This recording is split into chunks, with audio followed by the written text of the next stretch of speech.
Yoshimiz bir kam 40 ga kirdik. Hozir alhamdulillah yaxshi. Ko'z nuri klinikasiga ancha yildan beri kelib turardim. Boshida ko'z oynak taqish uchun murojaat qilganman. Keyin ko'z oynak taqishlikda biroz noqulayliklar bo'lganligi, bosh qismiga taqilganda og'riqlar berishligi sababli keyinroq uni linza taqishlikka o'zgartirmoqchi bo'lib keldim. Keyin linza taqdim, lekin linza bir oycha taqdim, sal noqulay bo'ldi. Buni maxsus joylarda saqlash, safarlarga chiqqanda olib yurish noqulayliklar bo'ldi. Keyin bu klinikani shifokorlarni avvaldan kelib ketib muomalalarini, mehribonligini, munosabatlarini, samimiyligini bilganimdan keyin murojaat qilib keldim. Nima qilsak bo'ladi? Linza taqim kelmayapti. Ko'z oynakdan charchadim.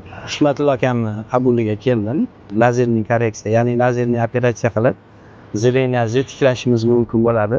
Faqat ko'ringlardan o'tasiz dedi. Ko'ringlardan o'tdik, Xudoga shukr. Hammasi yaxshi bo'lgandan keyin operatsiyaga tavsiya berdilar. Hozir mana 17-kuni operatsiya qildik. Hozir alhamdulillah yaxshi. Yoshimiz bir kam 40 ga kirdik.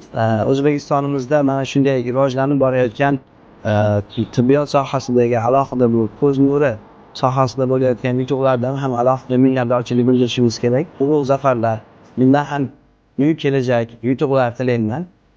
Shifokorlarimizga rahmat, hammalariga xizmatlarida Alloh zehnlarini o'tkazsin. Hamisha Allohning panohida bo'lsin.